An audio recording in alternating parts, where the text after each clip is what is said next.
عورتوں میں حیض کی ابتدا کیسے ہوئی؟ کیا یہ لڑکیوں کے لیے سزا ہے؟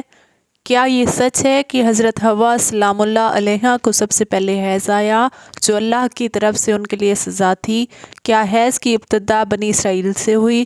کیا بنی اسرائیل سے پہلے عورتیں حیض سے پاک تھیں؟ آج کی ویڈیو انتہائی تحقیق کے بعد بنائی جا رہی ہے، جس میں ہم اپنے ناظرین کو قرآن و حدیث اور مستند روایات سے ان سب سوالات کے جوابات دیں گے۔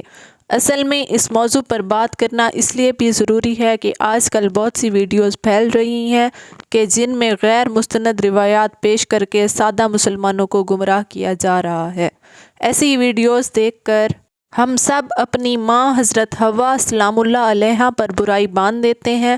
آپ سے التماس ہے کہ اس ویڈیو کو پورا دیکھیے گا تاکہ دوبارہ کبھی کوئی بھی آپ کو اس موضوع پر گمراہ نہ کر سکے۔ حضرت ابو رزاق اور مسند اسحاق میں حضرت عبداللہ بن مسعود رضی اللہ عنہ اور حضرت اسماء بن ابی بکر سے روایت نقل کی گئی ہے کہ بنی اسرائیل کی عورتوں کو یہ اجازت تھی کہ وہ بھی مردوں کے ساتھ مسجد میں جا کر نماز پڑھا کرتی تھی۔ مردوں اور عورتوں کے درمیان ایک پردہ ہوتا تھا۔ پھر ایک دن ایک لڑکی اپنی ایڑیاں اٹھا کر مردوں میں اپنے یار کو دیکھنے لگی اور پھر اس نے یہ روزانہ کا معمول بنا لیا۔ اس کی دیکھا دیکھی سبھی عورتیں اپنی مسجد میں آتیں اور پھر ایڑیاں اٹھا کر پردے کے اوپر سے غیر مردوں سے تاک جھانک میں لگ گئی۔ چنانچہ ان کو مسجد میں جانے سے ایسے روکا گیا کہ ان پر حیض مسلط کر دیا گیا۔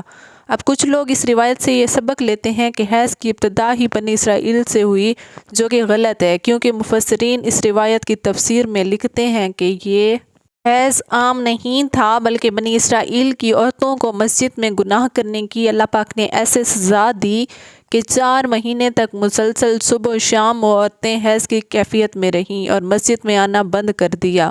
پھر جب اللہ پاک نے ان کی توبہ قبول کی تو یہ عذاب ان پر سے ختم ہوا۔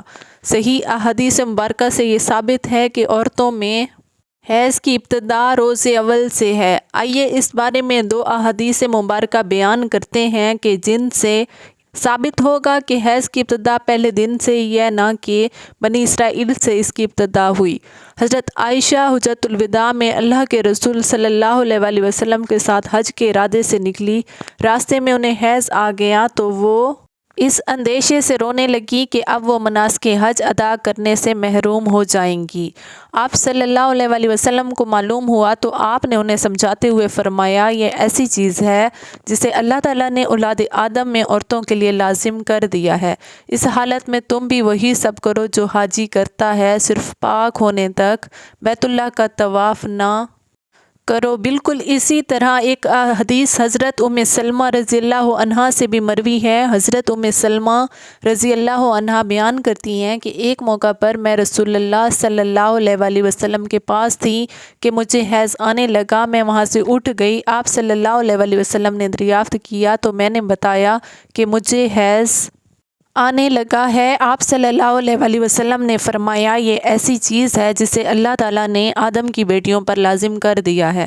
اس موضوع پر امام بخاری رحمۃ اللہ علیہ نے بخاری شریف میں ایک باب بھی قائم کیا ہے کہ جس کا نام حیض کا آغاز کیسے ہوا ہے۔ امام بخاری لکھتے ہیں، حضور اکرم صلی اللہ علیہ وآلہ وسلم نے فرمایا، یہ وہ چیز ہے کہ جسے اللہ نے آدم کی بیٹیوں پر لازم کیا ہے۔ امام بخاری مزید لکھتے ہیں کہ بعض لوگ کہتے ہیں کہ حیض کا آغاز بنی اسرائیل سے ہوا، جبکہ اس معاملے میں نبی کریم صلی اللہ علیہ وآلہ وسلم کا ارشاد زیادہ معتبر ہے، چونکہ حضور صلی اللہ علیہ وآلہ وسلم نے فرمایا کہ اللہ نے حیض کو آدم کی بیٹیوں پر لازم کیا ہے اور اس لیے بنی اسرائیل سے پہلے بھی حضرت آدم کی اولاد میں حیض موجود تھا۔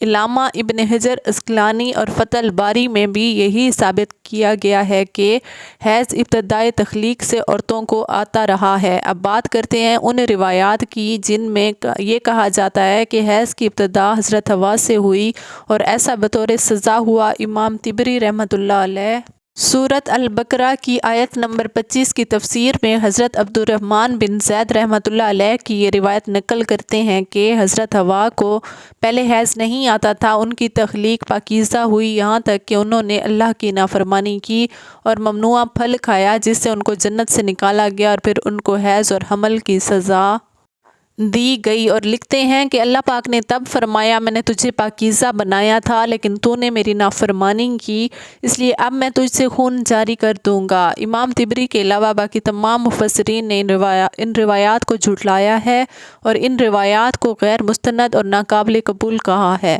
حیض دراصل ایک طبیعیاتی مظہر ہے جس سے ہر ماہ عورت بلوغت سے سن یاس تک دوچار ہوتی ہے اور اس کو صحت کی علامت سمجھا جاتا ہے۔ اسی حیض کے خون سے ہی بچے کی پرورش کی جاتی ہے۔ یہ اللہ پاک کا نظام ہے۔ غیر حاملہ عورت کو اگر حیض نہ آئے تو اس کو بیماری کی علامت سمجھا جاتا ہے۔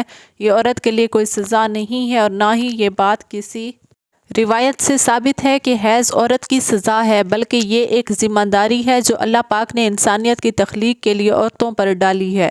اسی لیے جو عورتیں اس ذمہ داری کو بخوبی نبھاتی ہیں وہ اجر و ثواب کی مستحق ہیں، جیسا کہ حضرت عائشہ رضی اللہ عنہا نے ایک دفعہ حضور پاک صلی اللہ علیہ وآلہ وسلم سے سوال کیا کہ اے اللہ کے نبی، مجھے تو لگتا ہے کہ عورتیں پیدا ہی مصیبت جھیلنے کے لیے ہیں۔ حضرت عائشہ کا اشارہ حیض اور حمل کی تکالیف کی طرف تھا۔ حضور پاک صلی اللہ علیہ وآلہ وسلم مسکرائے اور فرمایا، نہیں بلکہ یہ ایسی چیز ہے کہ جس کے ذریعے بنی آدم کی عورتیں آزمائی گئی۔ اس حدیث کی تشریح میں علامہ ابن حجر رحمۃ اللہ علیہ فتح الباری میں لکھتے ہیں کہ عورتوں کی تخلیق ہی اللہ پاک نے ایسے کی کہ انہیں حیض آئے، اسے ان پر پہلے دن سے ہی لازم قرار دیا گیا۔ جو عورت اس پر صبر کرے گی تو وہ اجر کی مستحق ہوگی اور جو اس کو مصیبت اور برائی سمجھے گی تو وہ اللہ کی تخلیق میں عیب نکالنے جیسے گناہ کی مرتکب ہوگی۔ امید ہے کہ اب آپ جان چکے ہوں گے کہ نہ تو یہ کوئی سزا ہے عورتوں کی اور نہ ہی اسے سزا کے طور پر حضرت حوا سلام اللہ علیہا پر مسلط کیا گیا،